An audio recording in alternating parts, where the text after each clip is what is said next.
Bonjour à tous. Et nouveau bug, je sais pas si ça bug. Nouvelle vidéo, j'ai plein de sujets intéressants. Alors là, dès que j'ai l'occasion de faire une vidéo, j'en profite. Plein de choses à dire, super. Tout. Bon, ok. Alors, de quoi je vais parler? Je crois que j'ai envie de parler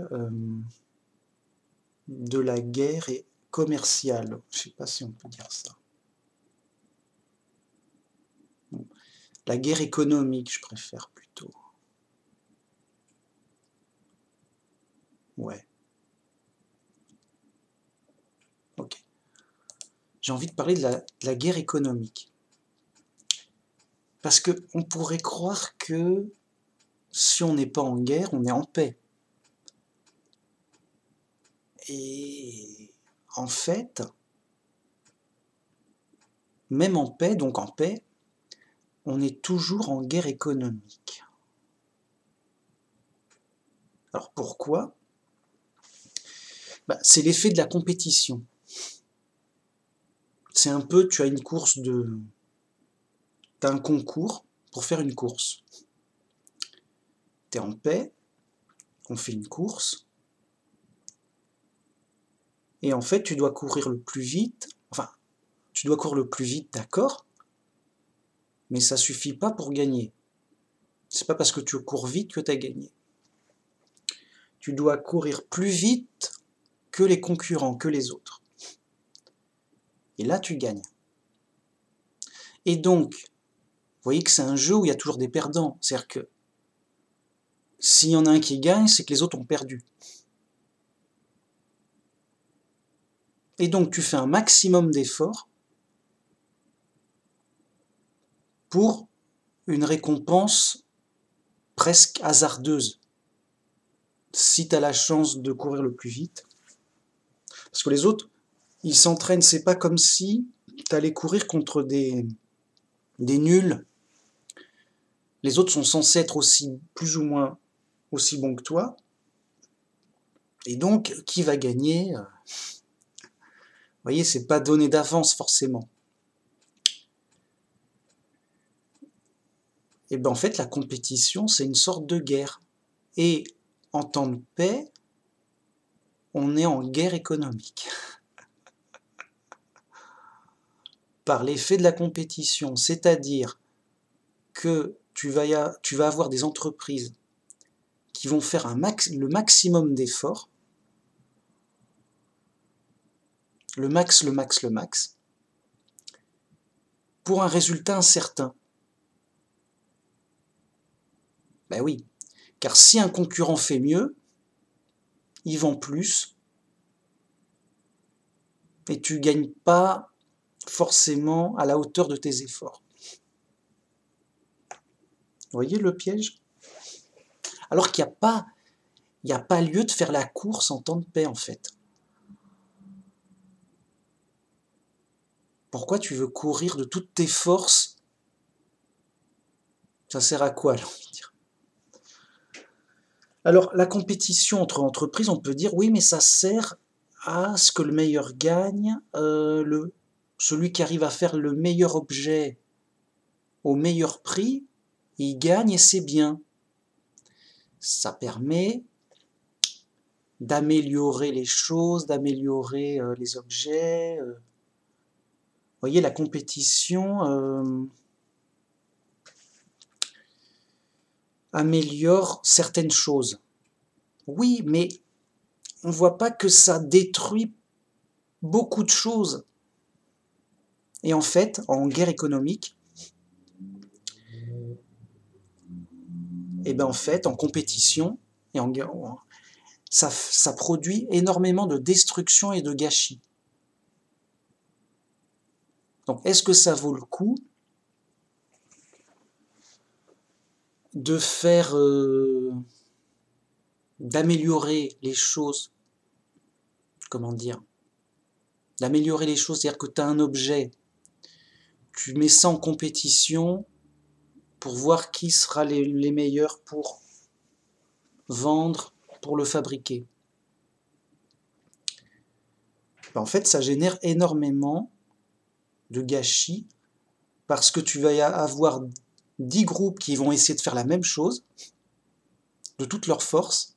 Alors il y en a peut-être un qui va gagner et les autres, bah, ils perdent.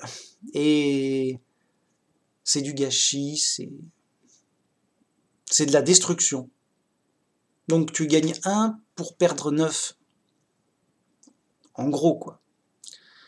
Ça paraît pas l'idéal. Et pour cause. Ça ne l'est pas. Mais c'est les lois de la guerre. Alors pourquoi je dis les lois de la guerre? Parce que c'est un conflit, en fait. Quand tu as deux groupes qui sont en conflit, en tant que de guerre, il y en a un qui a intérêt à détruire l'autre. Et inversement. Donc, ils s'affrontent, ils se détruisent, et des fois, il se trouve que souvent, il y en a un qui est plus fort que l'autre et qui ressort gagnant, et il a détruit l'autre. Il a eu des pertes, mais il a détruit, et bon. Voilà. En bref, la guerre, c'est une activité de destruction. On détruit parce qu'on est en colère, il y a des ennemis, tout ça. Donc c'est du gâchis, ça c'est évident. Alors, pas besoin de dire les mecs ils ont tout détruit, bon tiens, il y a un peu de gâchis. Mec, ils ont tout détruit, ce qu'ils avaient construit, oui, c'est du gâchis. On va dire, ah oui, mais en temps de guerre, tous les efforts du groupe et du pays sont orientés pour la guerre, donc il y a aussi un avantage que ça rassemble le pays. Alors de force, parce que s'il y a quelqu'un qui n'est pas d'accord, il est exclu ou il est en prison, il est vu comme un traître, voilà. Donc, ça rassemble de force le pays, si j'ose dire. Et ça accélère l'innovation dans la destruction. C'est-à-dire qu'on invente des meilleures façons, à toute vitesse, des meilleures façons de détruire. Donc, il en ressort des inventions, c'est ça que je veux dire. Des inventions, oui, j'ai inventé le tank, la bombe, les avions de guerre, tout ça, machin. Donc, avant la guerre, je sais plus laquelle, avant la guerre de la Première Guerre mondiale, il y avait des avions, des petits avions rigolos. Après, il y a la guerre, et on s'est dit, bon, tiens, mais ces avions rigolos, là, on peut pas en faire, on monte des mitrailleuses ou on peut lâcher des bombes. On va vite les améliorer. Ça peut être utile. Donc, après la guerre,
Mais donc, il y a eu beaucoup d'inventions rapides pour l'effort de guerre.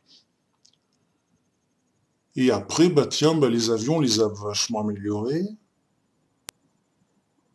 euh,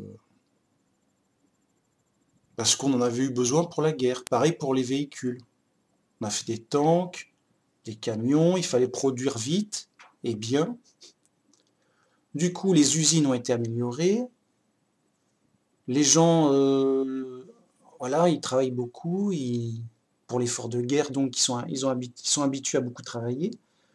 Du coup, à la sortie de la guerre, on reconstruit. Bon, mais on est dans une habitude de beaucoup produire et d'avoir amélioré la production, l'efficacité, parce qu'on en avait eu besoin. Donc c'est l'effet de la compétition, on cherche de manière un peu, comment dire, maladive, j'allais dire, parce que c'est pas, comment dire, enfin, les gens, ils cherchent à être le plus efficace possible tout le temps. Ils sont sur cette habitude de guerre. Il faut être efficace, surtout qu'après, il faut reconstruire, les choses ont été détruites, on est pauvre, donc c'est un peu une sorte d'entraînement obligatoire et dur pour être plus face, vite, vite, voilà. Donc il y a un effet d'accélération, tout ça, ok. Mais à quel prix, j'ai envie de dire. Les mecs sont patrons. Ça bug de fou. Ça bug quand ça veut, hein, ici. Bon, là, ça a l'air de marcher.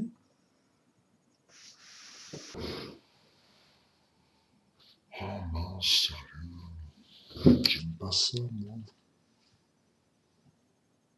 T'es pas tranquille, quoi. T'es pas tranquille. Bon, ça marche. Voyez? Donc, mais on aurait préféré éviter la guerre. Parce qu'on aurait eu quand même plus ou moins les mêmes améliorations, les mêmes inventions, mais beaucoup plus tard. Enfin, on peut le supposer. Donc il n'y aurait pas eu la guerre. L'avion, on l'aurait amélioré petit à petit au fur et à mesure. Et ça aurait été pareil, si ce n'est mieux, en prenant notre temps, sans stress, sans tout casser, quoi. Donc en général, on préfère d'éviter la guerre, c'est du gâchis. Bien. Là-dessus, j'ai l'impression que tout le monde sera d'accord pour dire que la guerre, c'est pas bien pour tout le monde, ça pose plus de problèmes, c'est pas bien, quoi. Trop de pertes, pour pas grand chose. Alors on me dira si, mais le gagnant de la guerre, il aura gagné plus. Alors à quel prix, machin, il aura eu des pertes, tout ça. Bon. Même ça, ça se discute. Mais bon, qu'importe. Mais en temps de paix, est-ce qu'on est vraiment en paix? Eh ben non. Parce qu'en temps de paix, on revient à la normale, c'est-à-dire la guerre économique. C'est-à-dire qu'on est en compétition pour les richesses. Et généralement, s'il y a une guerre, c'est que... Pourquoi il y a une guerre entre les pays? C'est pour des conflits de richesses, de ce genre de mésententes pour des choses vous voyez, ce genre de choses, quoi. Donc, même la guerre ressort un peu de la guerre économique.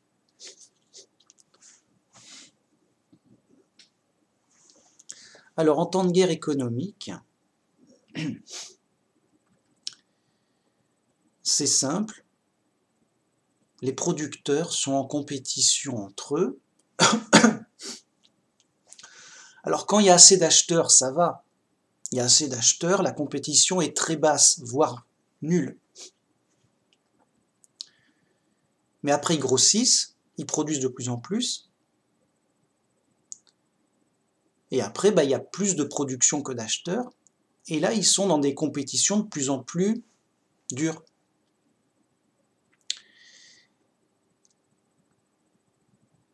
Et donc, ça produit du gâchis et de la destruction.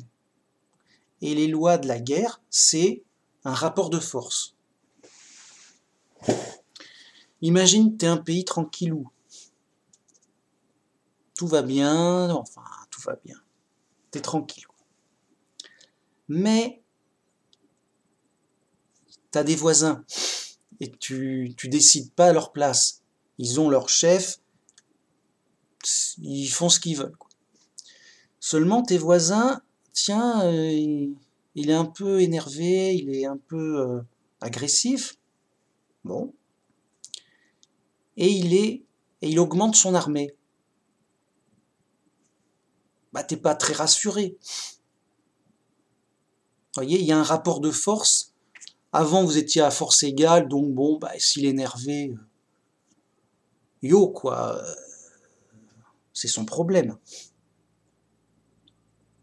Si, bon, voilà, bon, il y a du remue-ménage, bon, bah, ça va, le voisin, bon. Mais si le voisin, il est énervé, mais il est beaucoup plus fort, ah là, on est inquiet, bizarrement.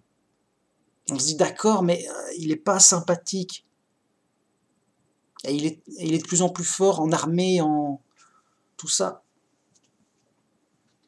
On n'est pas bien, on est inquiet. Alors, qu'est-ce qu'on est obligé de faire quoi si on veut dormir tranquille? On est obligé de nous aussi augmenter notre armée pour à peu près être dans un même rapport de force équilibré, pour être tranquille. Il dit non mais bon, mec, ça va, on peut discuter, mais on est aussi fort que toi, donc bon, si tu nous embêtes, si tu nous fais n'importe quoi, on dit non. On est aussi fort, on n'a pas peur. Vous voyez? Du coup, des fois, il y a des mauvaises ententes, des fois, il y a du remous.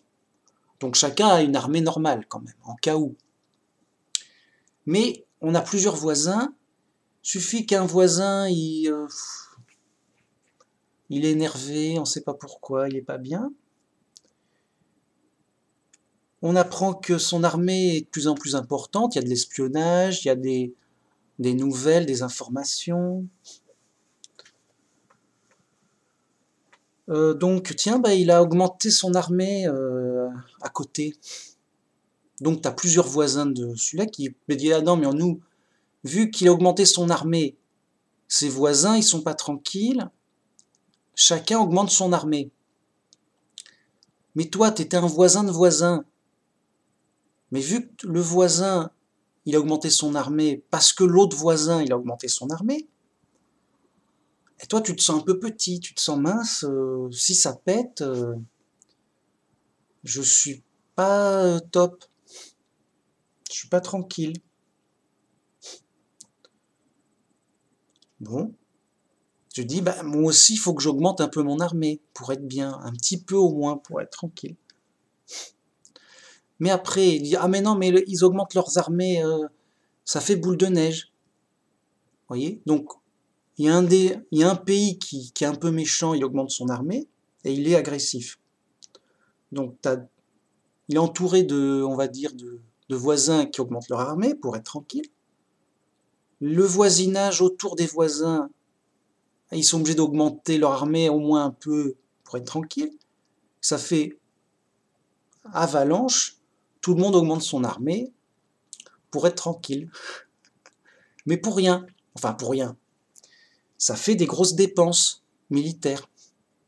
Ça fait juste des hommes, des soldats qui s'entraînent à se battre, qui s'entraînent à utiliser du matériel de combat, à inventer, à utiliser, à stocker.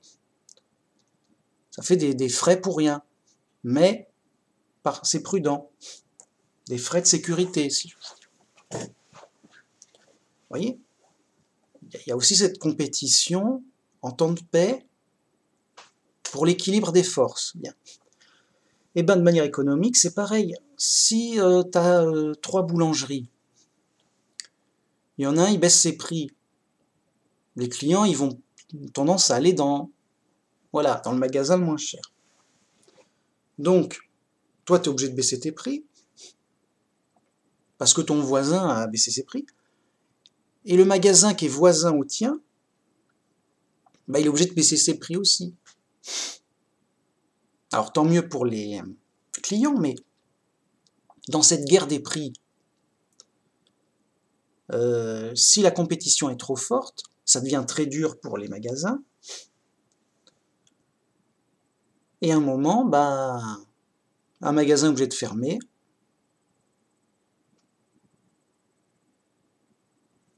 Et dans tous les cas, il y a toujours du gâchis en termes d'organisation.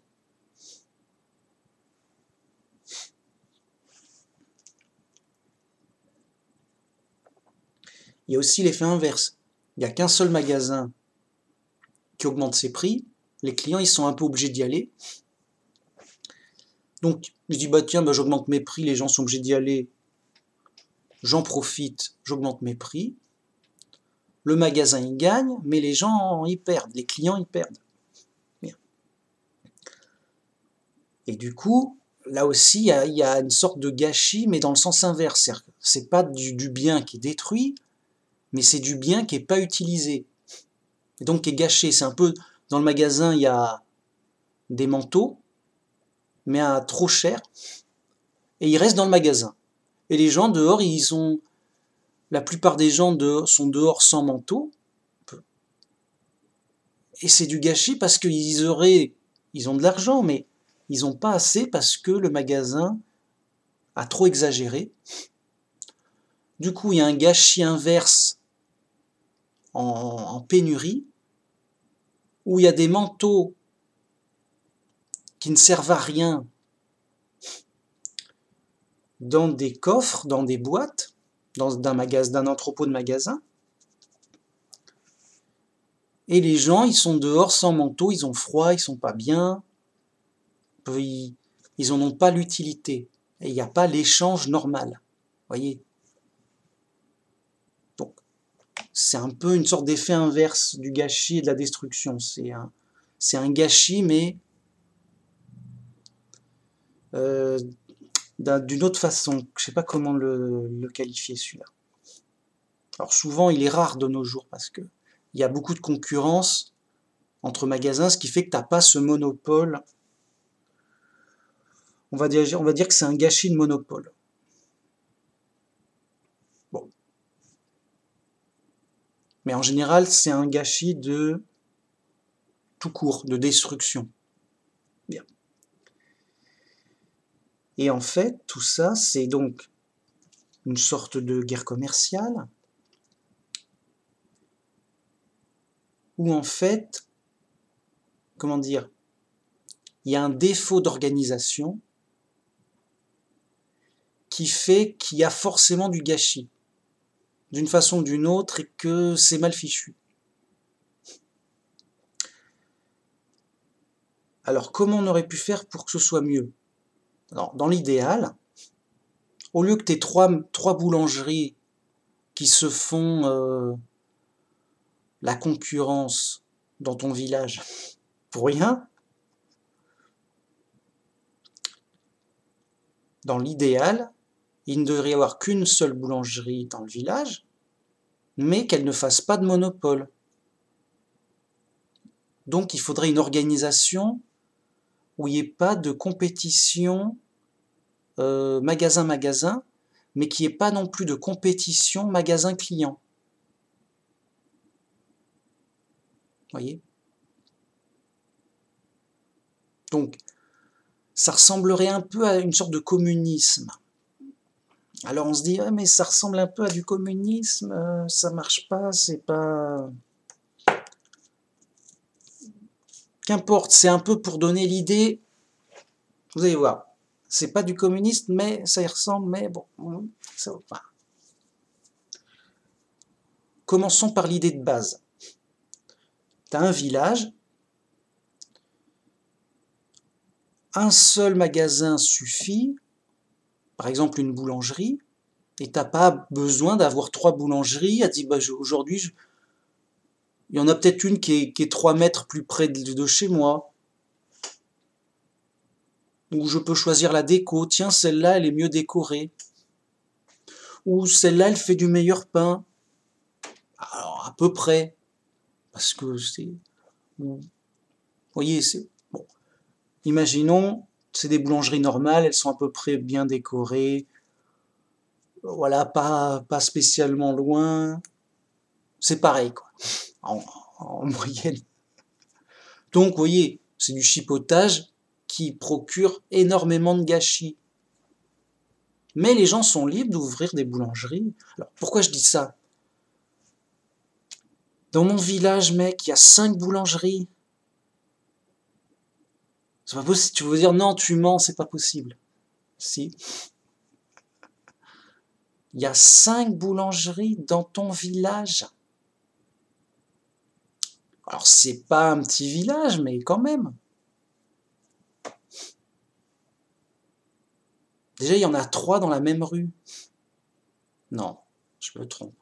Non, il y en a 2 dans la même rue. Mais quand même. Bon, bref. Les gens, s'ils veulent faire des boulangeries à tous les coins de rue, mais vous voyez, il y a du gâchis, il y a un truc qui... Voilà, ça va pas. Donc, tu as un village, tu as une boulangerie qui rend le service pour tout le village normalement. C'est l'idéal, c'est impeccable. Tout va bien, tout le monde est content. Sauf que il ne faut pas qu'il y ait une guerre magasin-client où la boulangerie dit écoute, j'ai pas de concurrent, je peux mettre le prix que je veux, si les gens veulent du pain, alors pas n'importe quoi, les mecs, alors, si le mec il met 1 million, le pain, c'est du gâchis. Parce que les gens vont pas acheter, le pain va moisir, et les gens n'auront pas de pain, voilà, c'est perdant-perdant. Donc, on dira, le boulanger, il va pas faire ça, oui. Mais il pourrait mettre des prix assez élevés, en se disant, de toute façon, les gens peuvent pas avoir du pain autrement.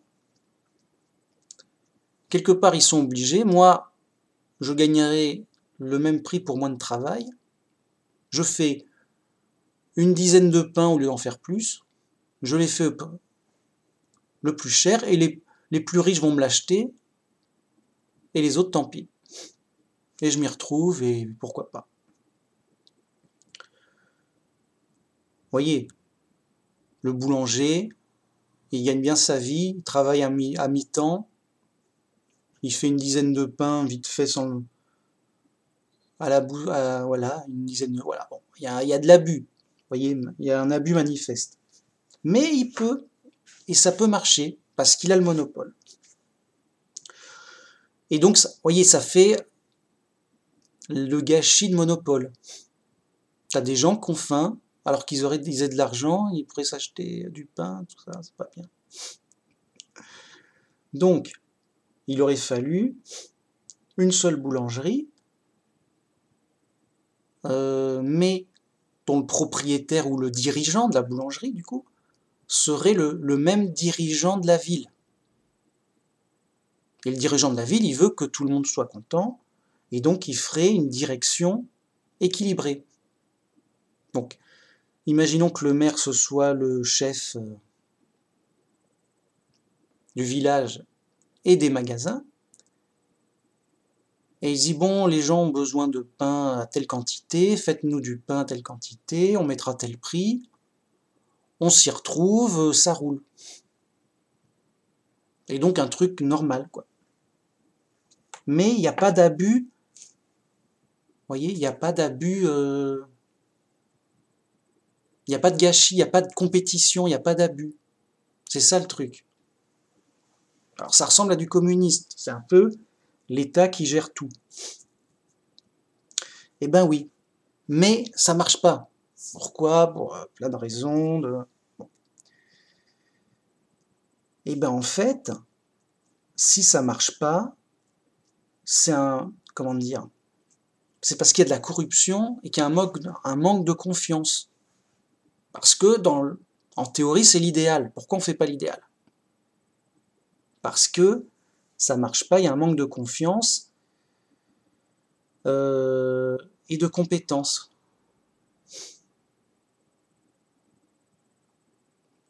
C'est un peu comme si on prenait le temps, comment dire, c'est comme si le boulanger, Il savait que de toute façon il serait payé, donc il y va au ralenti, il n'a pas de motivation et il cherche pas à créer d'autres choses, à faire à être efficace et à innover en termes de communisme. Il se dit, bah en fait le patron c'est le maire, il m'a dit faire tant de pain pour tel salaire, moi je fais tant de pain pour tel salaire, je cherche pas, il a un quota raisonnable, bon, alors ça pourrait s'arrêter là, mais il y aurait pas de recherche d'améliorer l'efficacité, il y aurait des petits inconvénients comme ça, mais bon, il y aurait ça marche mal. Pour que ça marche bien, il faudrait un spécialiste qui supervise tout ça, avec donc le boulanger qui fait le travail en tant que tel, mais un inventeur qui serait là pour faire des créations et des innovations en tant que tel, pour tous les groupes, où donc cet inventeur spécialisé, il dit bon bah aujourd'hui on m'a demandé d'améliorer la boulangerie, il paraît qu'elle est pas top, bon, il arrive, il analyse la boulangerie, il essaie de trouver des inventions pour l'améliorer, et voilà. Mais après on me dira oui, mais ton inventeur, qu'il invente ou qu'il invente pas, il est payé pareil, il est juste payé pour chercher. Alors on peut peut-être mettre des petites primes, ouais, mais si tu en fais un peu plus, tu gagnes un peu plus ou un peu moins, bon. Il y a peut-être des règles, des petits ajustements pour motiver les gens, avec des petits pourcentages, mais que ça reste, voilà, que ça soit pas une course au bonus, quoi. Mais bon, quelque part, ce serait l'idéal. Pourquoi? Parce qu'on serait dans un système qui annulerait la compétition tout en ayant, comment dire, une surveillance et un contrôle pour que ça tourne bien et de manière efficace, c'est tout. Avec aussi un moyen de création, d'invention pour que ça évolue et que ça se perfectionne. Vous voyez? Mais il faudrait quand même ça, parce que, et ce serait mieux, parce que ça éliminerait un gâchis, mais monumental. On n'a pas idée du gâchis que produit le capitalisme. C'est comme ça qu'on appelle la concurrence économique. En gros, quoi. Donc, il y a un gâchis monumental.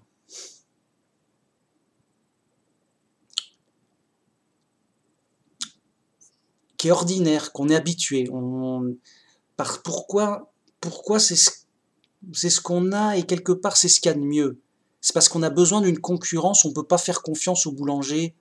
Te dire voilà, t'es le seul boulanger, s'il te plaît, travaille à fond et fais-nous des prix bas. Le mec il dit hey mec, je suis libre, je fais ce que je veux, je vais travailler, préfère pas travailler trop, plutôt pas beaucoup, et faire des prix hauts, c'est mieux pour moi. Ah ouais, mais c'est mieux pour toi, mais c'est pas mieux pour nous. Vous voyez, il faut un équilibre pour que ni le magasin soit perdant, ni les clients. Vous voyez. Donc nous, on essaie d'avoir cet équilibre avec une certaine compétition. Et des fois, ça a l'air de marcher. Mais tu peux pas éviter un certain gâchis par cette compétition. Voilà. Quelque part, tu es obligé d'avoir 3 magasins de chaussures par ville pour dire bah, si vous êtes trop cher, nous on va à côté. On veut bien être sympa, mais ça fait une sorte de limite pour les abus. Et c'est bien. Mais c'est moins bien, en théorie, qu'un seul magasin de chaussures pour toute la ville, parce que ça suffit.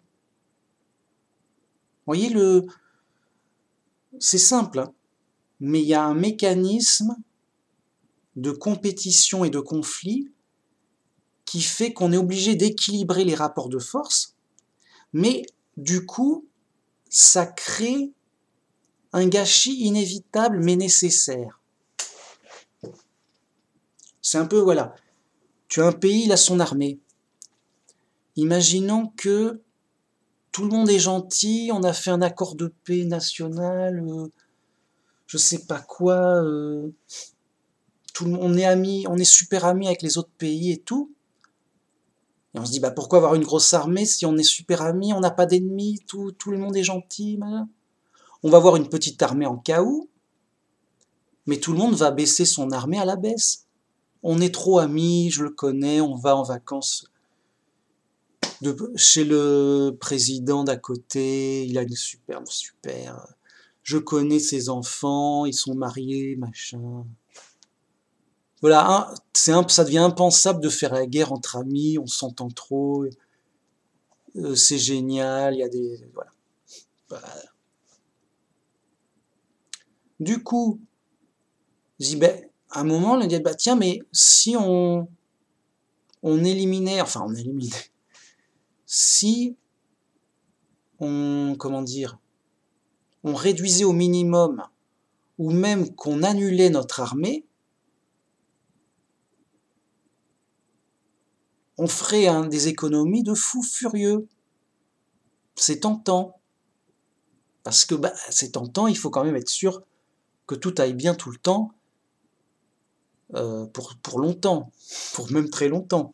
Voyez? Mais vous voyez, c'est pas raisonnable. On peut pas faire ça, on peut pas dire non, mais on n'a qu'à enlever l'armée, on veut pas faire la guerre, ça sert à rien, pourquoi se détruire, machin. Grosses économies de fous furieux, mec, tout de suite. Des économies de fous furieux. Admettons que les mecs, tu fais des économies de fous furieux, regarde. Tout le monde va bien, c'est prospère, les gens sont gentils, ils sont sur une nouvelle idéologie, on est tous potes, on a tout ce qu'on veut, on est bien, on est heureux et tout. Du coup, la criminalité, elle n'a pas lieu d'être, tout le monde est... qu'est-ce que je vais m'embêter à voler quelqu'un et me retrouver en prison alors que j'ai tout ce que je veux. Vous voyez, la criminalité, elle se réduit au minimum. Du coup, t'as moins besoin de policiers. Du coup, tu as une police minimum. Grosses économies de fous. Mais ça, c'est un peu des conflits internes. Donc toi, si tu n'as pas de conflit externe et interne, tu économises sur l'armée, la police, la justice avec les juges, les prisons, les avocats, une économie de fous furieux dont on n'a pas idée. C'est ça, c'est abstrait, on ne sait pas, c'est une autre planète. Mais des économies de fous furieux. Alors pourvu que tout se passe bien. Bah, c'est ça que je veux dire au final. On est dans un gâchis énorme. Alors là, j'ai mis l'armée, la police, les juges, mais l'économie, les compétitions, machin, tout ça. On est dans un gâchis de fous furieux où s'il n'y avait pas ça, il y aurait une richesse, on ne peut pas l'imaginer. Bon. Mais c'est pas possible parce que, évidemment, tout le monde se méfie, il y a des problèmes partout, il y a des méchants partout et tout. Mais c'est là où je voulais en venir. C'est qu'on s'en rend même pas compte tellement que c'est normal d'avoir une armée, des policiers, de la compétition, de la concurrence. C'est normal. Tu penses pas autrement, c'est normal. C'est normal qu'il y ait toujours des conflits en fait. Et on se dit, mais oui, ouais, mais s'il n'y avait pas le conflit, on serait au paradis, bien sûr, mais voilà, c'est pas ça, c'est pas le cas. Oui,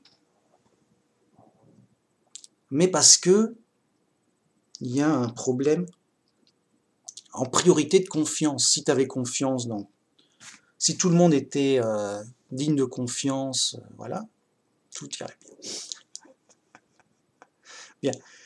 Eh ben, là où je voulais en venir, c'est imaginer juste Dieu dirige la terre et sert un peu de président, de roi du monde. Bien.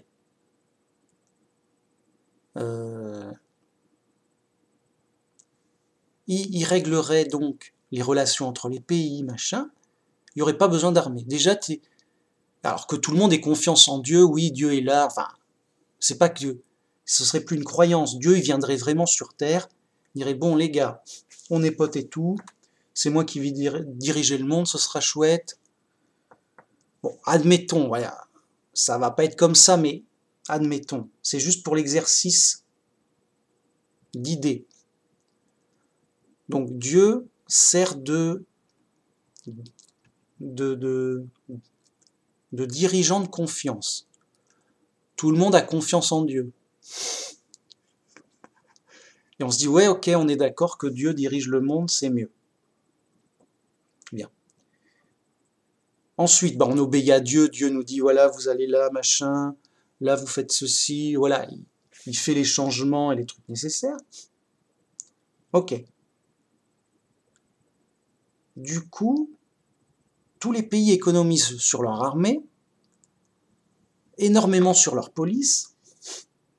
Voilà, s'il y a un, deux, trois fous qui traînent encore, on les chope et voilà. Donc, grosse économie de fous. Et aussi sur l'économie, où ce serait dirigé aussi par Dieu. Et en fait, Dieu, ce serait le patron de chaque magasin, entre guillemets. Et donc, mon patron m'a dit, voilà, tu fabriques tant et tu le vends à tant.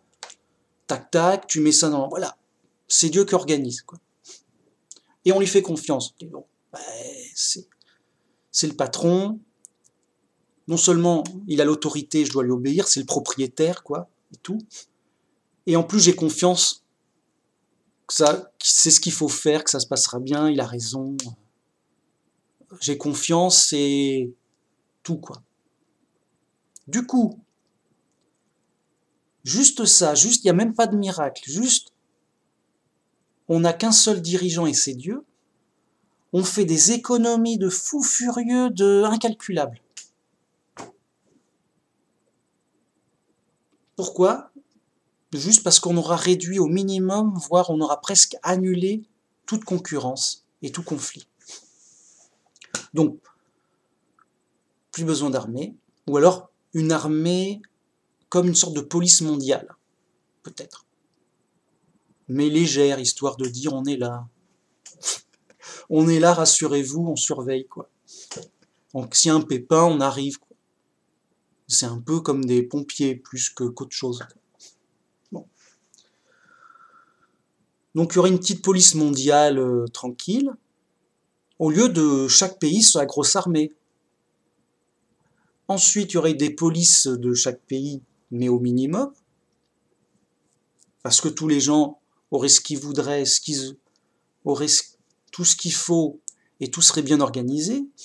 Il n'y aurait qu'un seul magasin de chaque type par ville, parce que c'est pas besoin de les multiplier, de se faire la concurrence, et là, il n'y aura pas de spéculation, de trucs comme ça. Il y aura des lois anti-spéculation,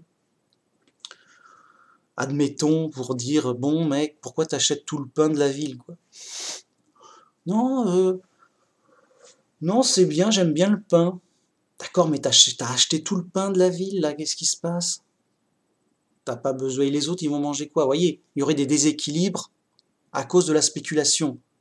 Donc, le mec, il dit, ben quoi, mec? J'ai le droit d'acheter tout le pain que je veux, non? On est libre. Ben oui, le mec arrive dans le magasin. J'achète toute la nourriture. Ah, ça coûte cher, mais ok, j'achète. Les gens, ils arrivent, tiens, il n'y a plus de nourriture. On fait quoi, mec? Non, ben on a tout vendu, c'est comme ça, c'est légal et tout.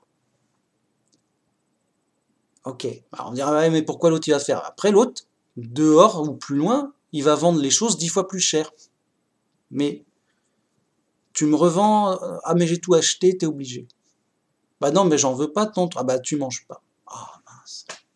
Vous voyez, avec des manipulations de spéculation, il se crée un petit monopole dans un coin pour faire de la revente plus chère, enfin voilà, des trucs. Bon. Dieu, il organise tout pour empêcher toutes sortes de concurrence, de compétition et de spéculation. A priori, c'est pas trop compliqué, question de confiance, de machin. Du coup, il y a une économie de fou dingue. Voilà, au lieu d'avoir 3 magasins de... T'es obligé d'avoir 3 magasins de chaussures. Enfin, plus de nos jours, parce que si t'as plus de chaussures et que le magasin il est trop cher, bon, il y a plein d'autres façons, par internet, par machin. Mais admettons, voyez, par principe, voilà, maintenant, non mais c'est sûr, de nos jours, voilà, imaginons qu'il n'y avait pas internet. Alors on va dire, ouais, mais on peut commander par la Redoute, par des catalogues par correspondance. Admettons qu'il n'y avait pas les...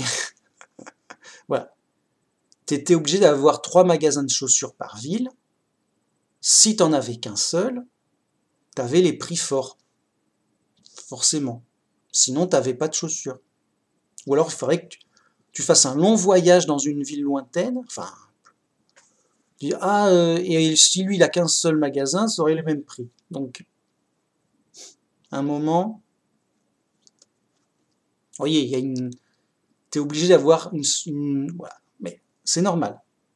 Donc, au lieu d'avoir 3 magasins de chaussures, tu n'en as qu'un seul, tu économises 2 magasins de chaussures en termes de bâtiment, d'emplacement, le vendeur, les articles. Voilà. Bam, comme ça. Tu claques des doigts et tu économises 2 magasins de chaussures sur 3. Pareil pour la boulangerie. Oh, ici, c'est bien, il y a 5 boulangeries. Ça prend de la place, ça coûte cher. Ça. Alors, le client, il dit, non, mais moi, je suis client, je suis gagnant. Oui, mais c'est une illusion. D'un point de vue d'ensemble, t'es perdant. Si ton magasin, il perd, c'est la société qui perd. Il faut ni que les magasins soient perdants, ni les clients. Quand le client dit c'est chouette, je suis gagnant, dans sa tête, il comprend pas qu'il travaille pour un autre magasin, que si son magasin auquel il travaille, il perd son boulot, il perd son argent. Il comprend pas ça. Il y a nécessité qu'il y ait un équilibre entre magasin et client. C'est obligatoire. Enfin, voilà. Sinon, ça va pas. Le magasin, il peut pas perdre indéfiniment. Bon. D'ailleurs, c'est pour ça que les boulangeries ont fermé. Oui, il y a 5 boulangeries, il n'y en a plus que 3 maintenant. Il y a 3 boulangeries dans ton village, mec? On est sérieux là? On est entre potes et tout? Oui, mais c'est mieux que 5, mec. On a gagné en simplicité. C'est moins fou. Je sais pas comment le dire. C'est moins fou, c'est mieux, non? Je sais pas. Donc, vous voyez, vous faites l'exercice. Parce qu'on n'a pas l'habitude, on est chez les fous. Voilà. On se dit, mais ouais, mec. En fait, s'il y avait un moyen pour avoir une direction unique avec une confiance totale, parce que les gens ils se méfient, ils disent ouais attends, un mec unique qui va diriger le monde, ça ressemble à une dictature. Oui, mais oui. Mais si c'est un mec sympa de confiance, c'est une bonne dictature. Bon. Bref, s'il y a une direction, pourquoi une direction unique? Pour qu'elle soit organisée entièrement. Pas plusieurs organisations, mais qu'une seule organisation. Donc, s'il y avait un seul dirigeant qui fasse une seule organisation bien faite, digne de confiance, où il n'y a pas d'arnaque, c'est de la confiance, c'est pour le bien de la société, quoi. Bon. Ben, en théorie, on est super gagnant, à un point dont on ne peut pas imaginer. On n'a pas ça, mec. Hein. On n'a jamais eu ça et on l'aura jamais parce que il n'y a que Dieu qui pourra justement, vous m'avez compris. Je suis un peu ébloui là. Je vais changer le truc. Trop de lumière, trop de clarté.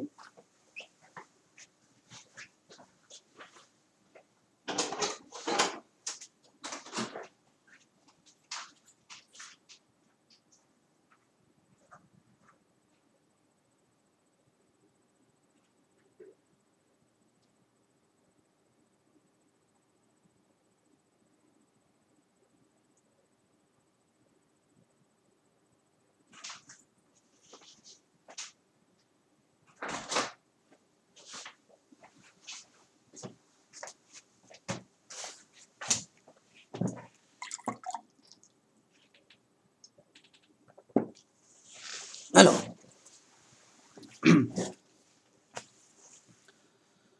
j'en étais où? C'est mieux là quand même. Ouais, à peu près. Donc, on n'aura pas ça. Voyez, on est obligé d'avoir de la concurrence partout,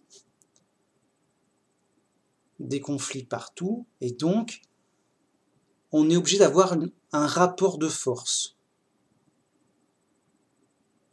Voyez, un équilibre vis-à-vis d'un rapport de force. Si le rapport de force est décalé, il y aura de l'abus et il y aura une victime et un agresseur. Donc pour qu'il y ait le moins de victimes et le moins d'agresseurs possible, il faut un certain équilibre de force voilà, entre les groupes et les gens. Et voilà. Bien. Par contre, s'il y avait une sorte d'arbitre au milieu, le mec il est là, l'autre il est là, mais il n'y a pas d'abus parce qu'il y a un arbitre qui fait le mur, et qui dit non, tu dois pas dépasser cette limite. Donc le mec, il est là, il a envie de profiter, ça va, je suis le plus fort, laisse-moi bouffer mon copain. Enfin, non mais, laisse-moi bouffer le mec d'à côté, quoi. En plus, il m'énerve, laisse-moi le bouffer. L'arbitre, il dit non, t'as pas le droit. Non, t'as pas le droit, reste là où t'es. Oh zut. Bon, bah, je reste où je suis. Et l'autre, il est là, mais il est rassuré. Il dit non, mais il y a un mur. Le tigre là qui est en cage, il fait peur, mais il est en cage. Il y a une sorte de grille, il y a une sorte de mur qui fait protection. Donc moi, je suis faible et nul, mais j'ai pas peur, je suis bien, tranquille, je me stresse pas, je suis là. Vous voyez? Bon, eh ben, il y aurait donc cet arbitrage. Ça annulerait les compétitions qui obligeraient à se mettre au niveau. Vous voyez? C'est comme s'il y avait une course et et de toute façon tout le monde gagnerait la même chose à la fin. Donc t'as pas besoin de te stresser, de courir le plus vite possible jusqu'à épuisement et vous voyez, le mec il court à son rythme.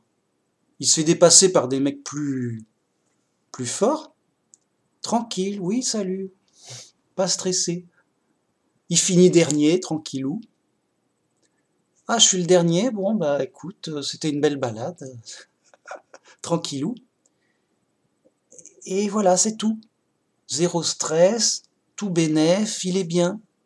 Alors bien sûr, si c'était un travail pour un intérêt, on se dirait, ouais, mais si tout le monde ne court pas, on n'a rien, quoi. Donc, le mec, il court à son rythme. L'arbitrage dit, bon, tout le monde a le même salaire, mais il faut quand même courir à un niveau minimum, c'est-à-dire qu'il faut faire un travail minimum quand même. Vous voyez? Donc, si tu fais le travail demandé, une course, on va dire une course normale, tu as tel salaire. Mais moins tu cours, moins tu gagnes. pour encourager les gens à courir normalement, quoi.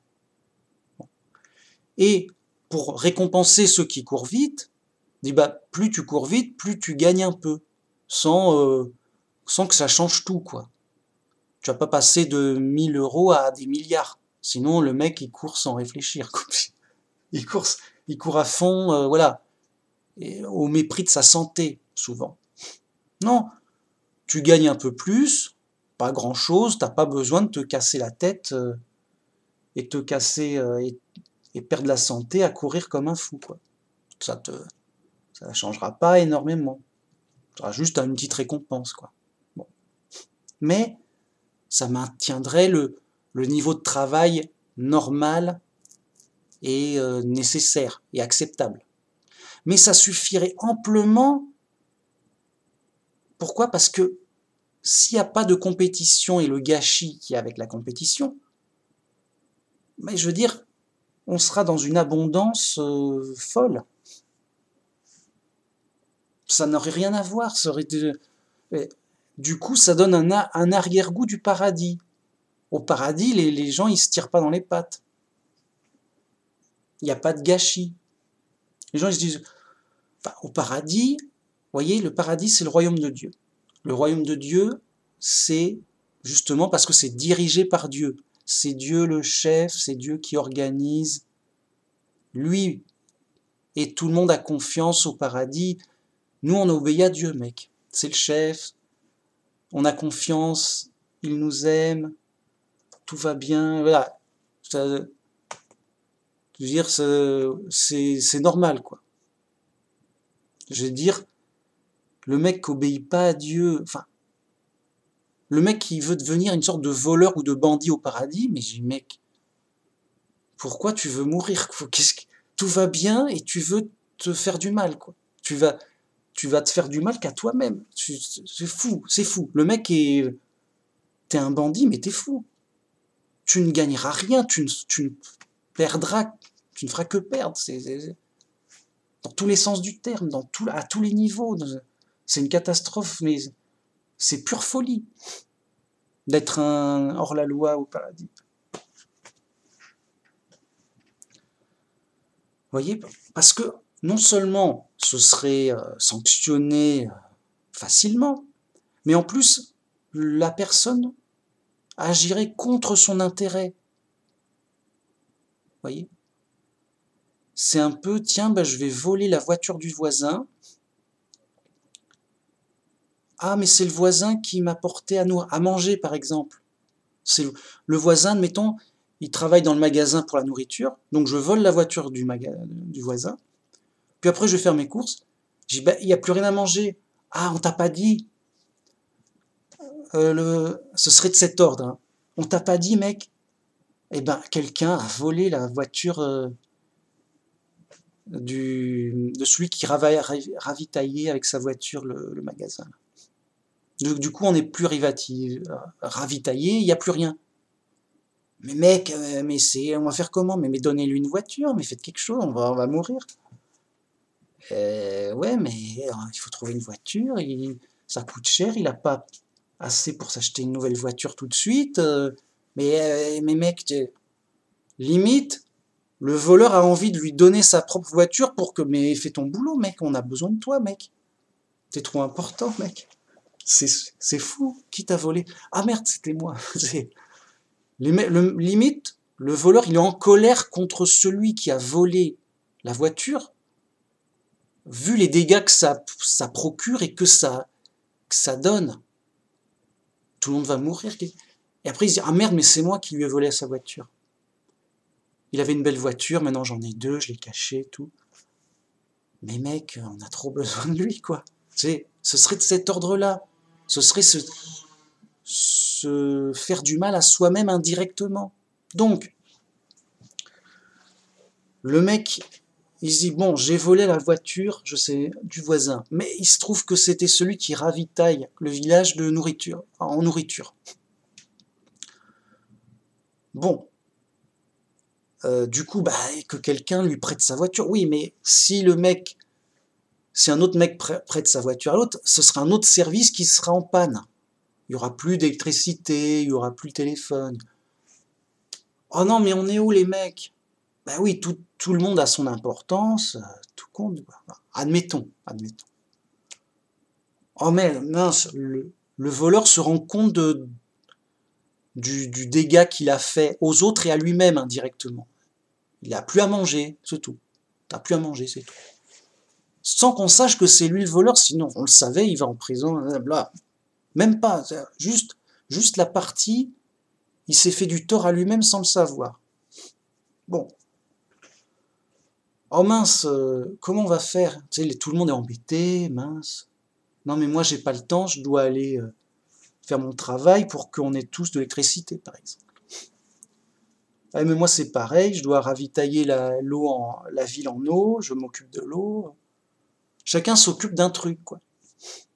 Alors il dit, bon, il y a peut-être un truc moins important que la bouffe, c'est prioritaire. Tu sais, les gens commencent à paniquer un peu. Le voleur, il comprend tout le tout-team. Il se dit, mais c'est mince, mais c'est nul, mais on va mourir de faim pour rien, quoi. C'est ridicule. Je vais lui rendre la voiture, mais de manière cachée, pour pas qu'on sache que c'est moi, sinon je vais aller en prison. D'ailleurs, il n'y a pas de prison, on est tous potes, mais bon, je vais être mal vu, on va me chasser, ça va pas être bien. Donc, discrètement, le voleur reprend la voiture dans sa cachette, fait mine de la mettre dans un coin et dit « Eh, mais j'aurais pas vu une voiture, machin, tu vois, ce serait pas ta voiture ?»« Ah mais si, mais qu'est-ce qu'elle fait là ?»« Yo, ben il y avait une voiture là, toute seule. Ah mais c'est quelqu'un qui a dû me l'emprunter, machin. Yo et tout, sans... Ouais, faut croire, yo. » Enfin, il fait mine d'avoir trouvé la voiture pas loin, garée dans un coin caché. Yo et tout. Ah bah vite, bon bah je me dépêche pour ramener la nourriture du village quand même, yo. Ouais, dépêche-toi. Et le voleur, il se rend compte, mais mince, mais si je fais du tort aux autres, je fais du tort au village, et comme j'habite dans le village, je me fais du tort à moi. Ça paraît logique. Qu'est-ce qui m'a pris? Dans quelle folie j'étais alors que tout allait bien? Mais voilà, par envie, je voulais avoir la voiture de mon voisin, mais qu'elle était meilleure, je sais pas quoi. J'étais pas bien. Il se fait une raison, quoi. Vous voyez? Bon, bref. Ce que je veux dire par là, alors il y aurait de la... Voilà, mais bon. Ce que je veux dire par là, voilà, la vidéo va s'appeler la guerre, les lois de la guerre économique. Pourquoi tout ça pour dire quoi? J'en ai tout. C'est quoi ça?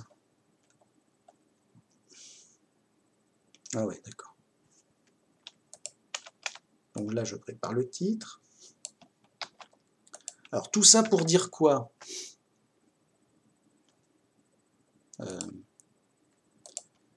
Tout ça pour dire que si on arrivait à éliminer la concurrence et les conflits, on ferait un bénéfice incalculable. Pourquoi? Parce que de nos jours et de tout temps, entre les humains, on est dans des conflits, dans des méfiances et dans des concurrences qui font il y a une sorte de course à la production et à l'armement pour essayer d'être en équilibre. Et donc ça génère un gâchis, soit d'une façon, soit d'une autre, un gâchis incalculable. C'est tout. Bien. Du coup,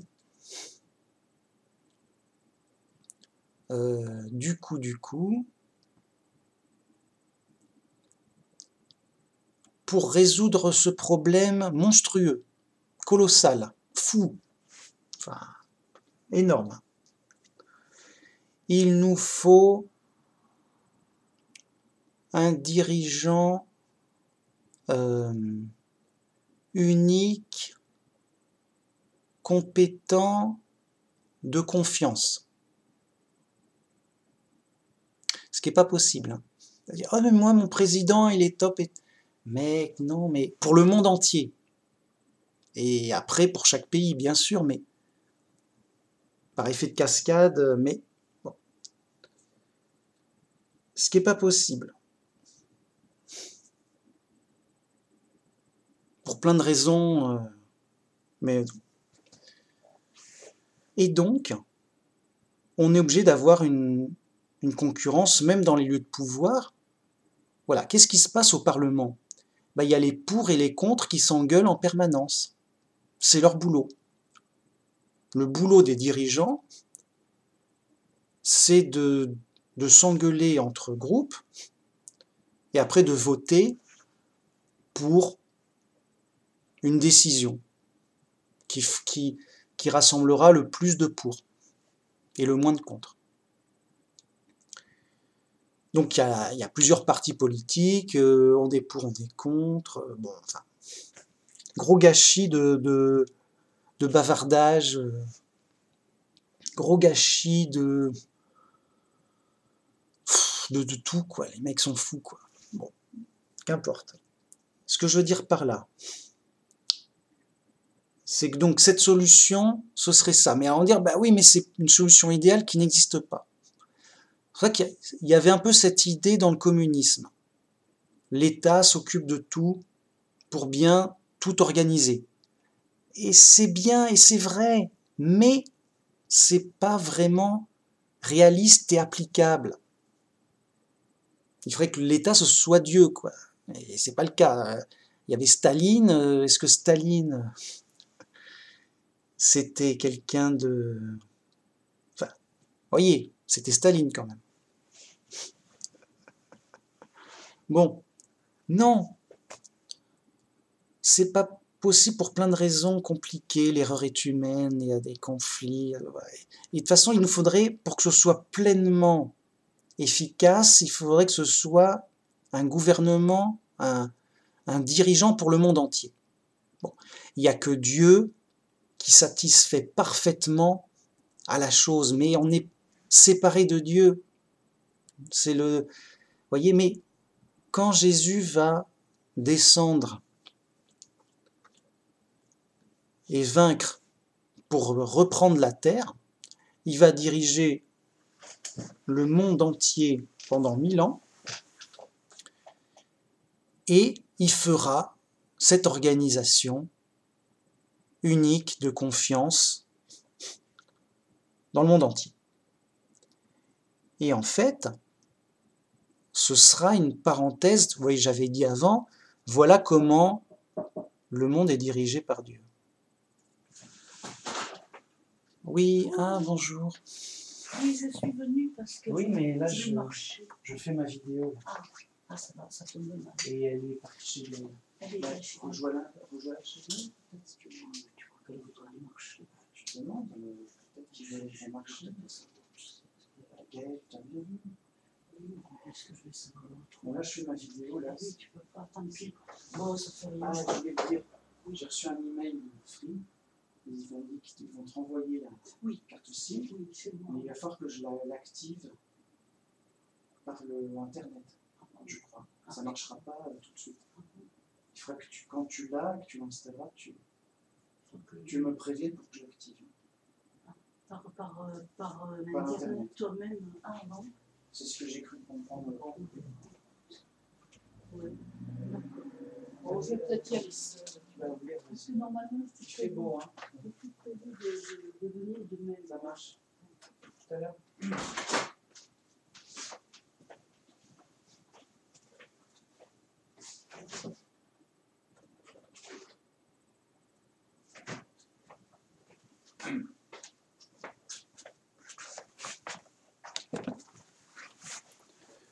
Ouais, bah voilà, c'était une petite visite imprévue.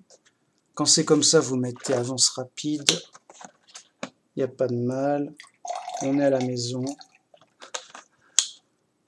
Tout va bien. Bon. J'en étais, oui, c'est ce qui va se passer pendant le millénium. C'est-à-dire qu'il y aura un dirigeant unique, compétent,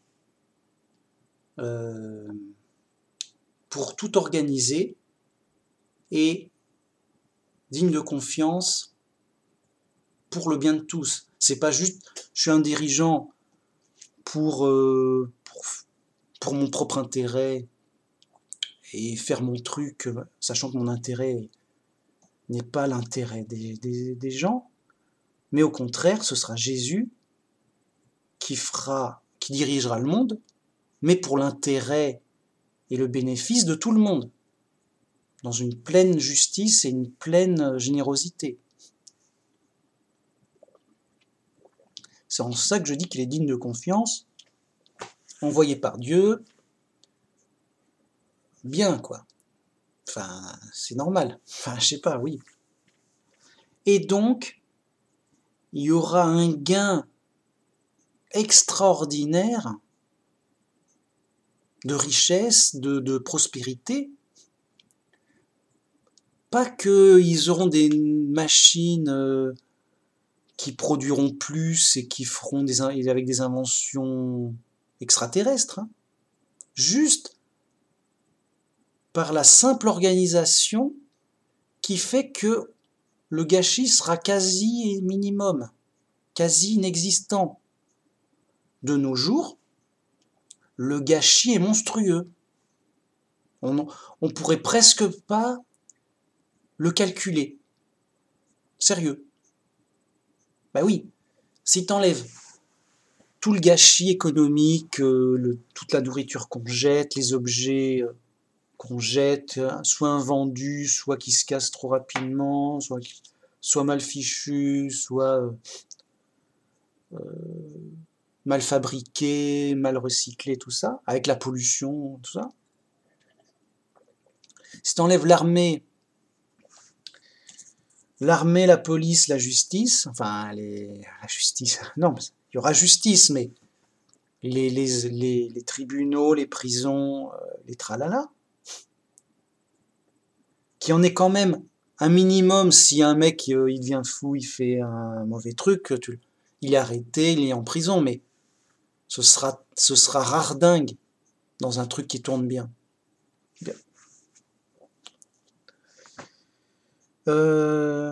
Déjà, si t'enlèves juste ça, mais c'est incalculable déjà.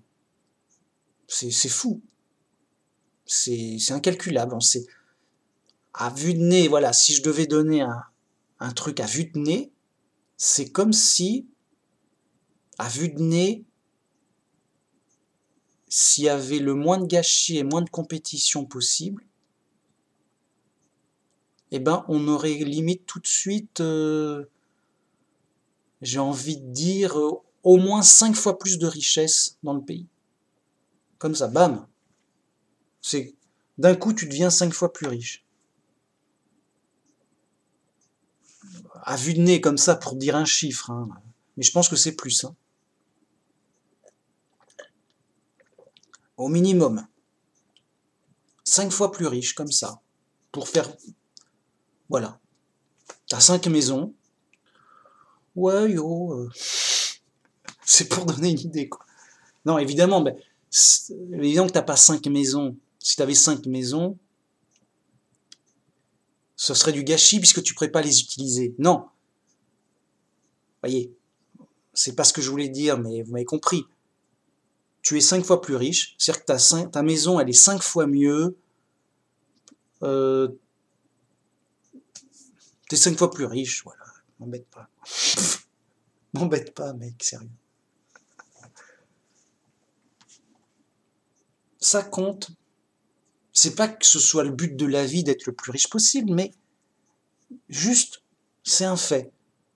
Il y a un gâchis par rapport à l'idéal qui est monstrueux, qui est incroyable. Et les gens n'en parlent pas, mais bon. Alors on va me dire, oui, mais c'est l'idéal, c'est pas possible. Oui, c'est vrai.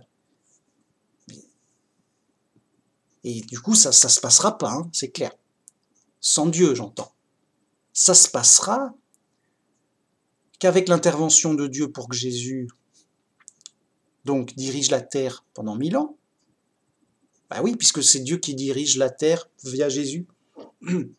Voilà, ça se passera.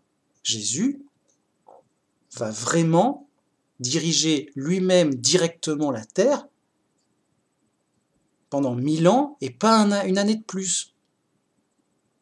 Vraiment. Pourquoi? Pas pour faire joli. Pour qu'on voie qu'est-ce que ça donne et même qu'on se rende compte, ah mince, mais ça aurait donné ça, ça serait réellement passé comme ça si c'est Dieu qui dirigeait directement. Ah mince, mais c'est super bien. Bon. Vous voyez une expérience réelle qu'on se rend bien compte. C'est prévu, hein, c'est dans la Bible, 1000 ans, c'est prévu. Pas pour faire joli, pour une utilité réelle. Bon. Et après, évidemment, après ces 1000 ans, les morts vont être ressuscités, il y aura un grand jugement, la terre sera transformée en paradis, et a fortiori, au paradis, on sera dirigé par Dieu directement lui-même, et avec Jésus, son Fils aussi. Et ce sera vraiment le paradis, on sera vraiment des anges, mais avec une vraie organisation, comme je le disais, unique, digne de confiance, efficace, compétente. Et en plus légitime.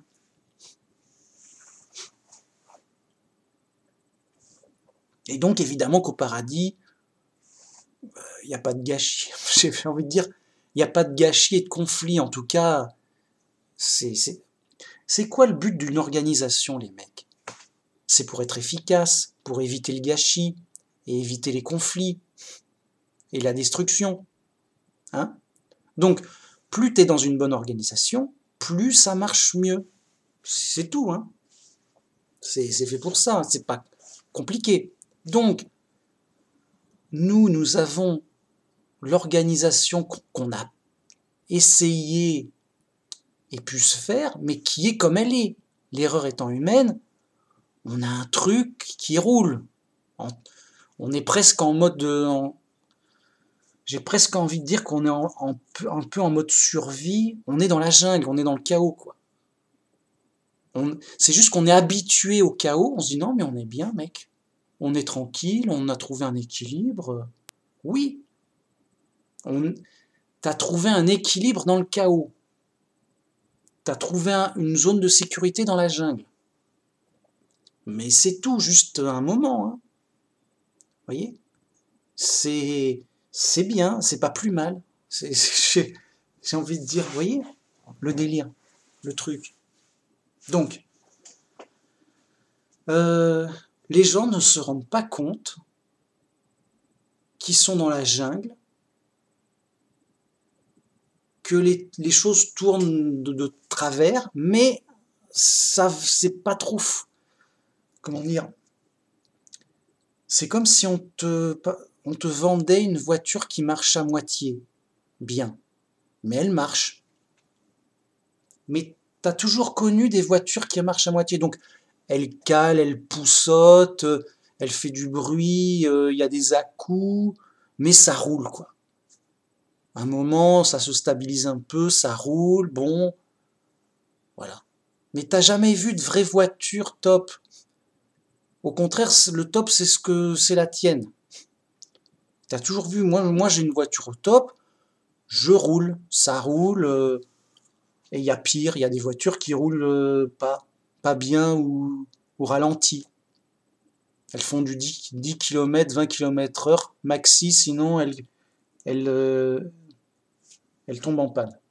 Moi, je peux rouler jusqu'à 100 km/h, tranquille, je suis bien, quoi. Le mec, il connaît que ça, il est habitué à ça, il est content. Un jour, il croise une vraie voiture. C'est des étrangers, je sais pas quoi. Je dis, mais leur voiture, là, ça ressemble à une voiture, mais elle est bizarre, ça pique sa curiosité.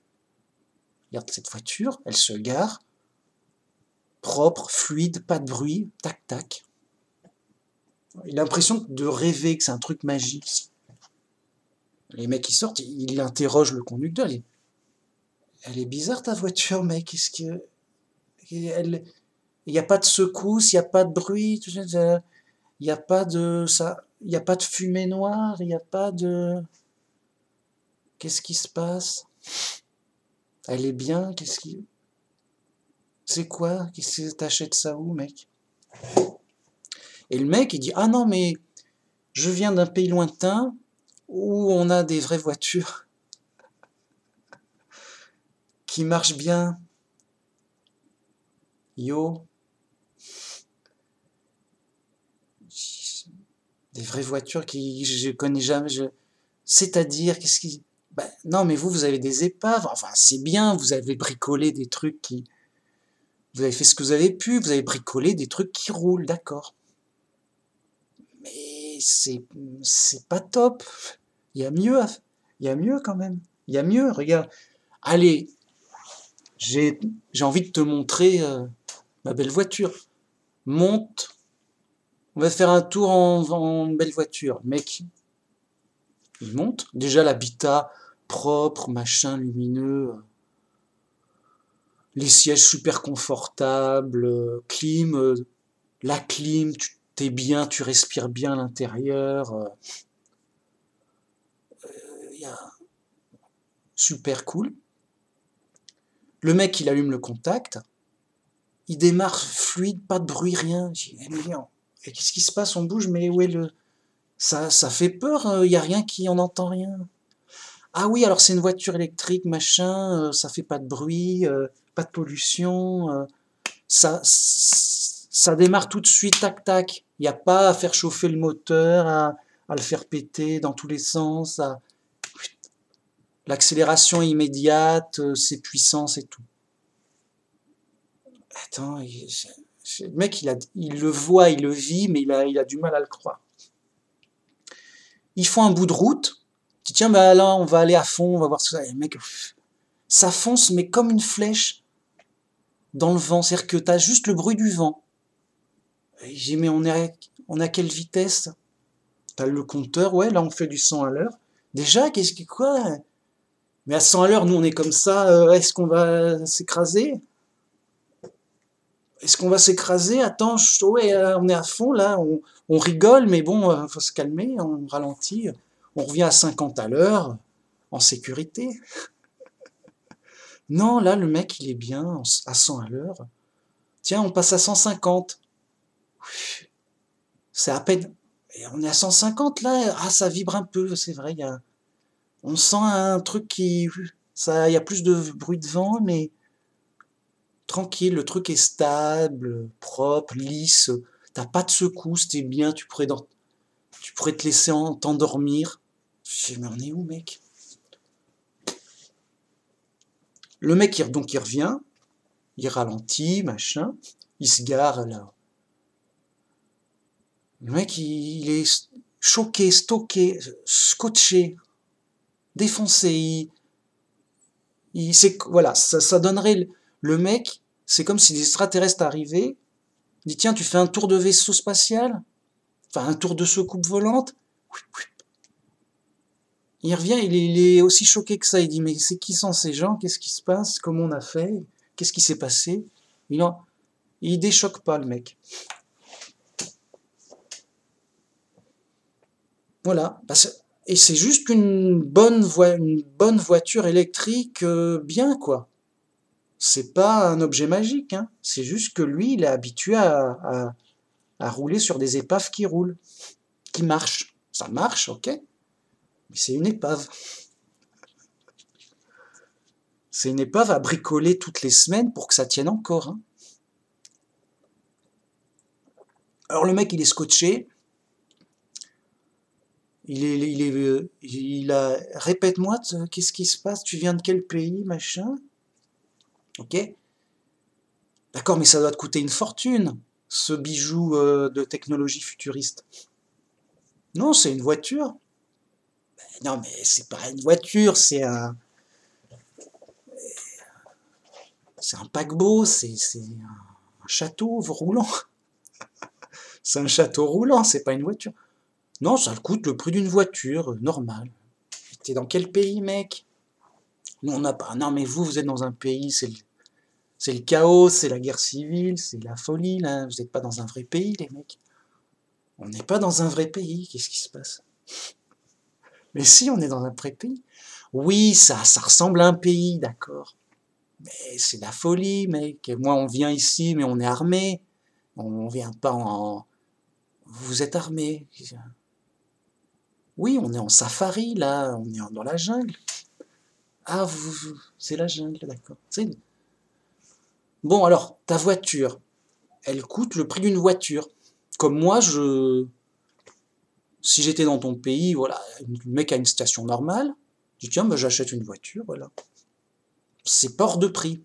Oui, mais vis-à-vis de son salaire, le mec, voilà, t'es un boulanger, dans ton pays, bah, t'as un vélo, dans le pays de là-bas, t'as une vraie voiture. Pour le même prix. D'accord, mais c'est un truc ninja électrique et tout, ça doit coûter une blinde. Hein? Moi, je roule pour 10 euros le 100 km. Enfin, peut-être pas, admettons, on n'a pas les bons chiffres, mais voilà, j'en ai pour 10 euros pour 100 km. Hein? 10 euros. Ah non, mais nous, on est à 10 centimes. Alors, t'as 1000 fois mieux. Tu payes 1000 fois moins cher. Mais pourquoi? Qu'est-ce qui se passe? Ah, on est mieux organisé dans notre pays. Ah bon, là il est mieux, pour lui c'était de la magie, il comprenait rien, il était pas bien. Jaloux, alors lui c'est un magicien et pas moi. Mec, y a pas de magie, mec.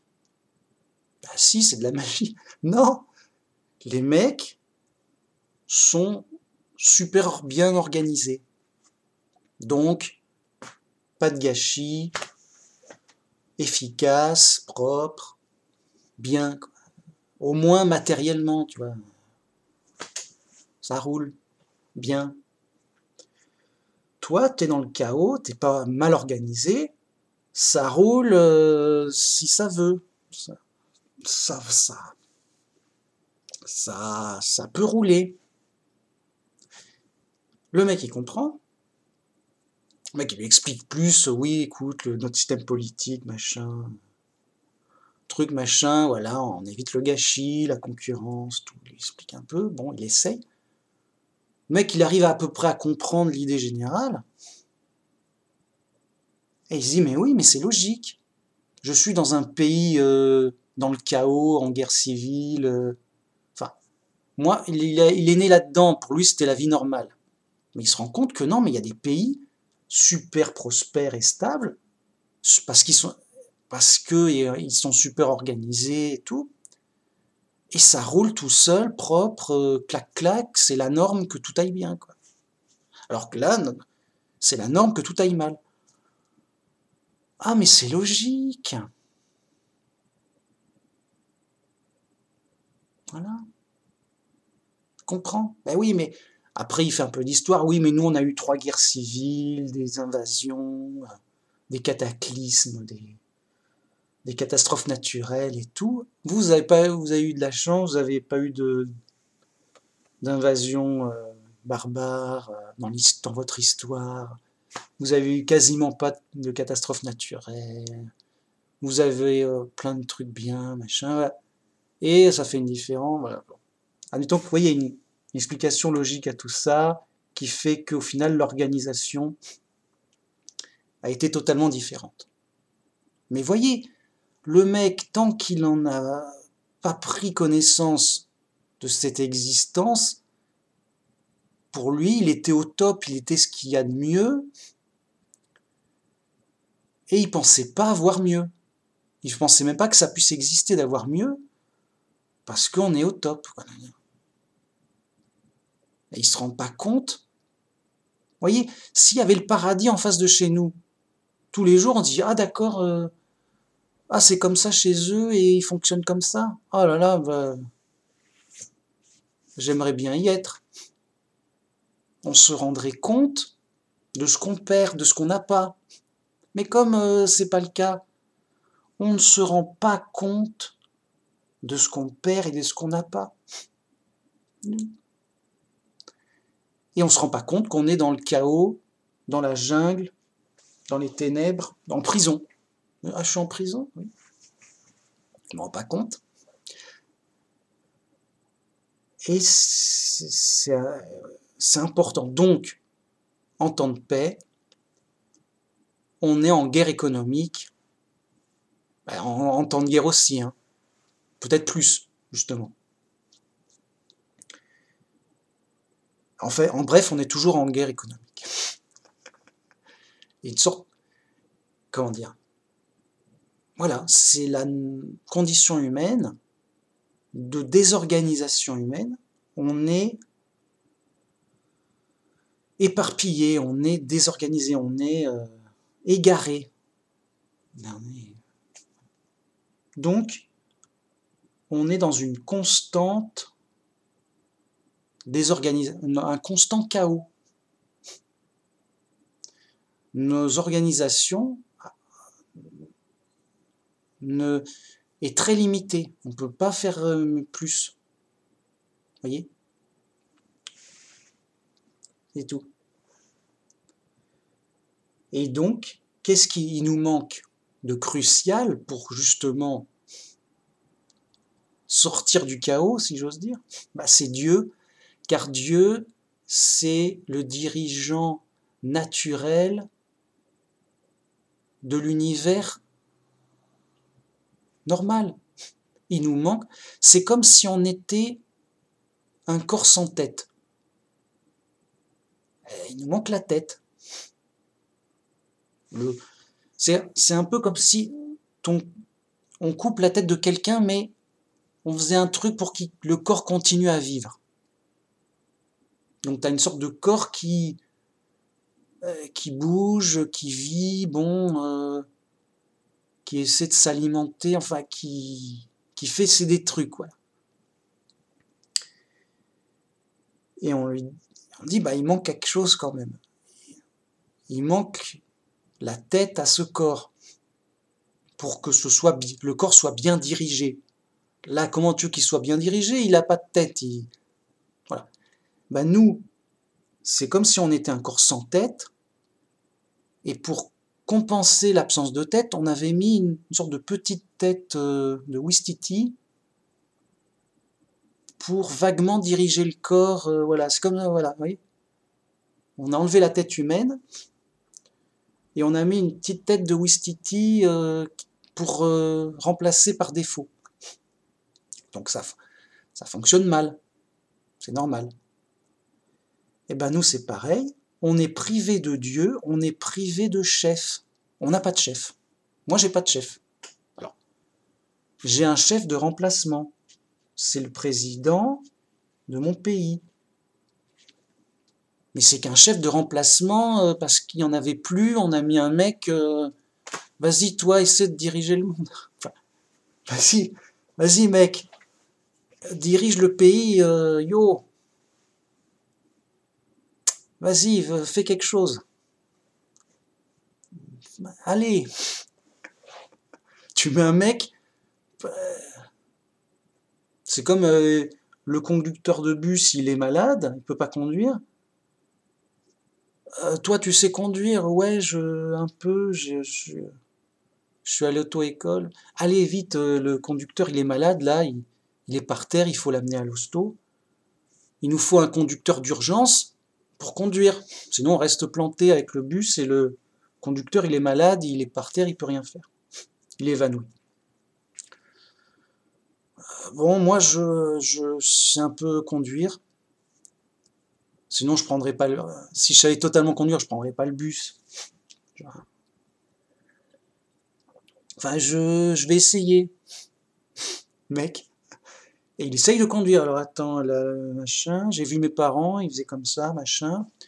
Ça, c'est le frein, ça, c'est la pédale, l'accélération. t'as le bus là, boum, boum, boum. Mec, c'est dégueulasse, mec. Ouais, mais on avance quand même. Boum, tchac, boum. Ça secoue, mais ça avance. Doucement, mec, je débute, mec. Yo, ouais, doucement. Le bus, il avance. Bon, alors l'hôpital, il doit être vers là. On va à l'hôpital, voilà, et après... Truc de fou. Mais on doit faire ce qu'on peut, faute du conducteur, du vrai conducteur. Voilà. Et ben nous, notre vrai chef, qu'on a perdu, donc c'est Dieu, qui est plus qu'un chef. C'est le chef, c'est Dieu, c'est notre Père qui nous aime, c'est tout, c'est la vie, c'est notre vie. Bon. On l'a perdu, on est séparés. On fait comment, mec? Ben, on fait avec ce qu'on a. Dans la jungle, écoute, mec, on y va prudent, ça va, on avance, qu'est-ce qu'on va faire? Bon, on va essayer de s'organiser. On est un groupe, on en veut, on n'a pas envie de mourir, on va essayer de survivre, on va s'organiser pour survivre. Alors bon, on va faire des rôles, machin, bon, moi je suis le chef, alors toi tu fais ça, yo, j'essaye, quoi. J'essaye un truc, on y va. Vous voyez? Donc le mec, il est pas légitime, il est pas compétent, il est aussi perdu que les autres, et il est pas digne de confiance. Bah oui, le mec, il dit, ouais, moi, je suis le chef,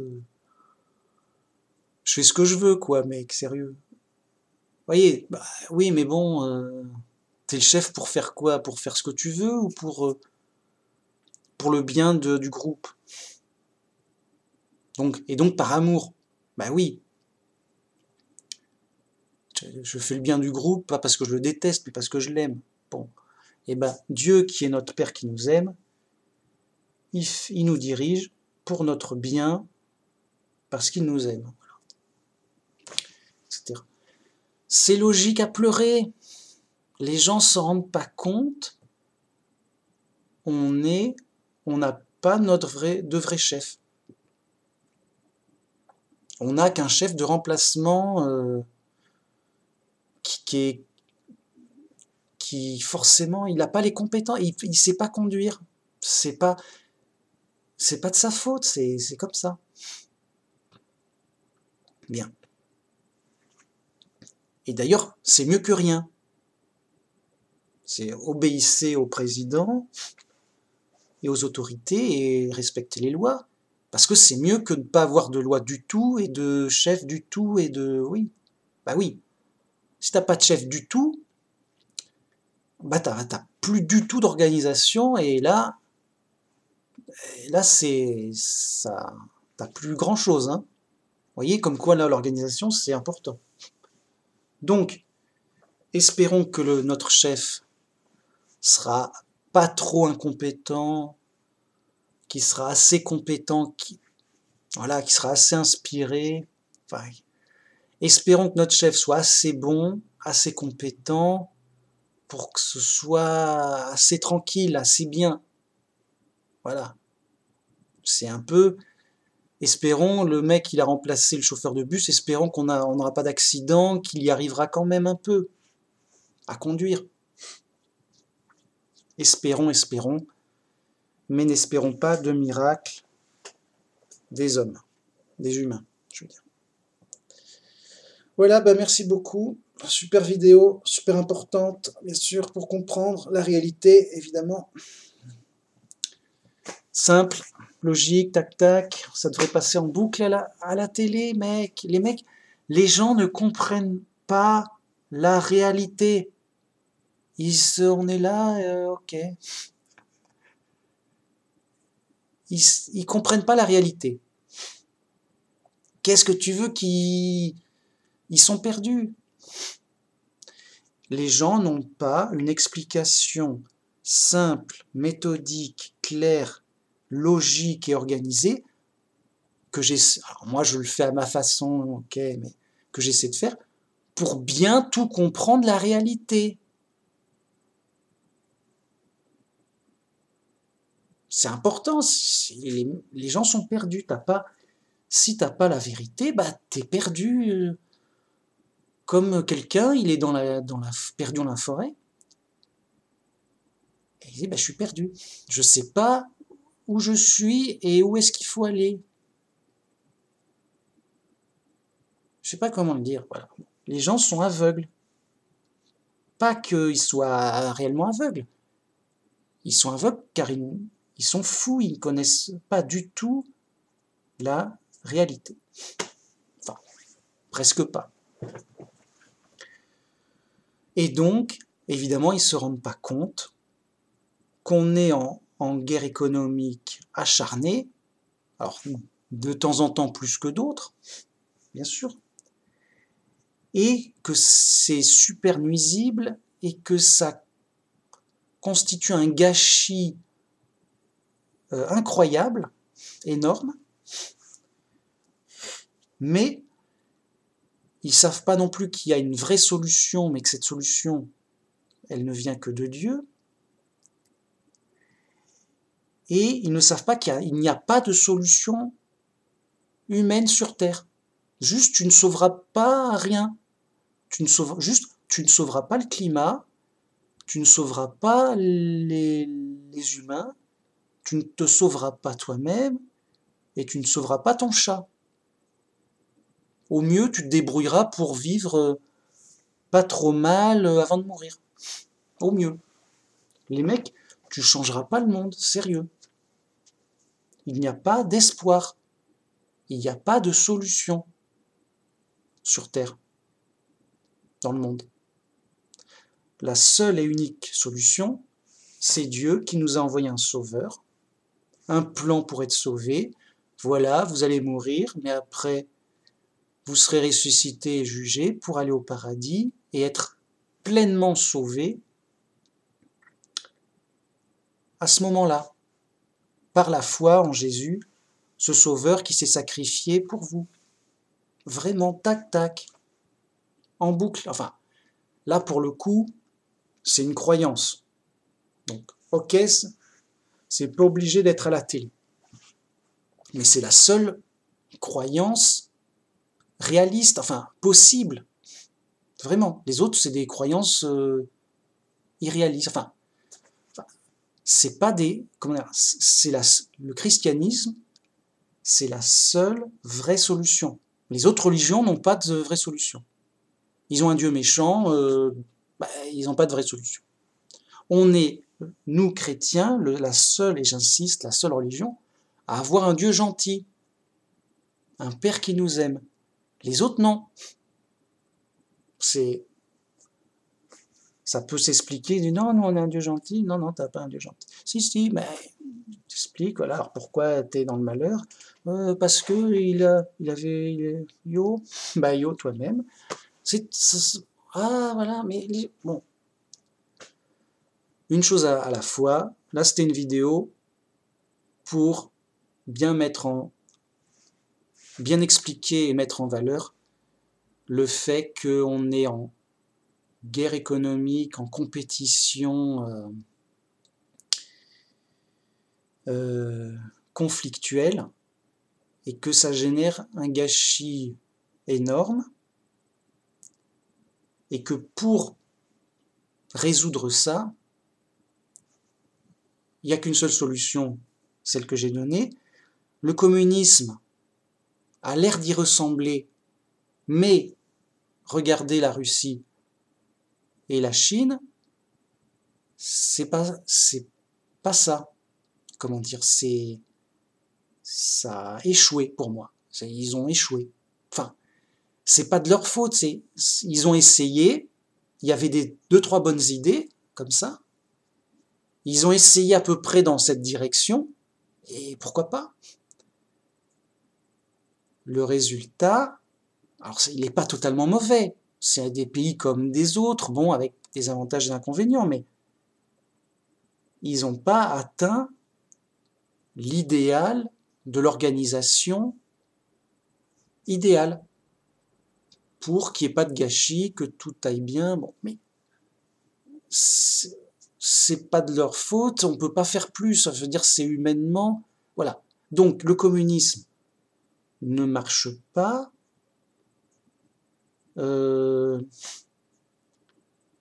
Sachant que ce que je propose, c'est pas du communisme, ça y ressemble, mais voyez, mais ça ne peut marcher que par Dieu justement. Et en plus, bon, vous voyez le résultat, c'est tout. C'est alors, vous voyez, il y a des plus et des moins. C'est pas des pays du tiers monde, la Chine et la Russie. Bon, voilà, c'est très limité, on va dire. C'est très limité, c'est pas voilà.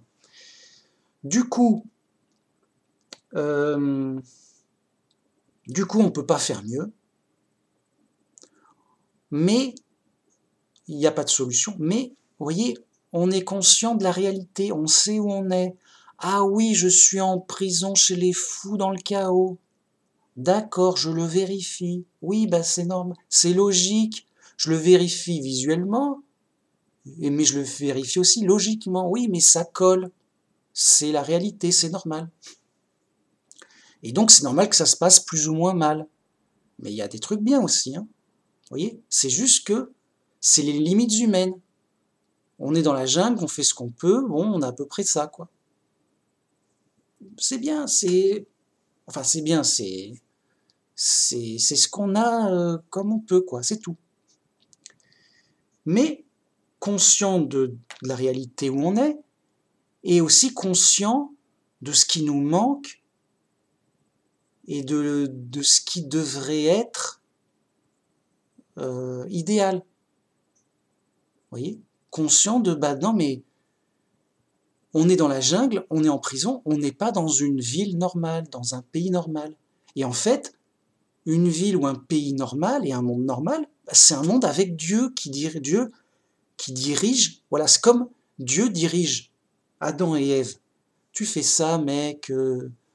Yo, toi, voilà, vous ferez ça, machin.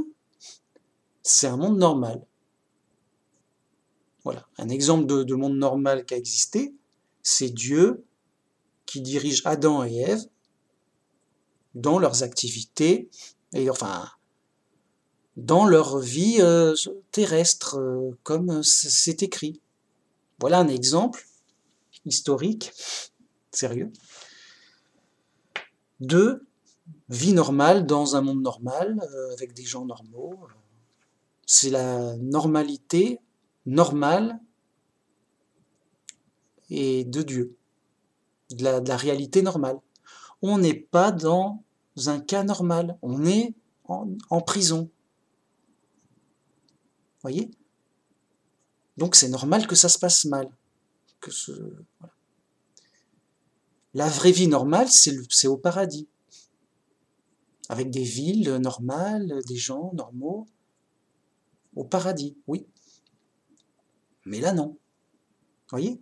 Mais les gens n'ont pas du tout l'idée de la vie normale et de l'organisation normale et de la ville normale, de la vie normale, quoi.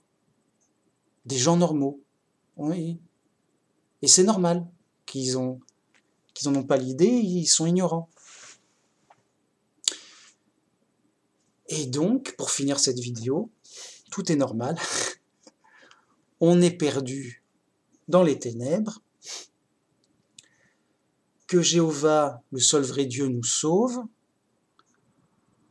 Comme disait Jésus, cherchez en priorité la justice et le royaume de Dieu pour justement être dans l'organisation, dans le monde avec Dieu, enfin, pour justement sortir de prison et aller au paradis pour être dans le royaume de Dieu et être dans l'organisation de Dieu, où enfin tout sera normal, justement.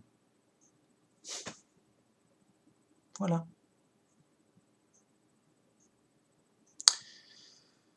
Merci beaucoup.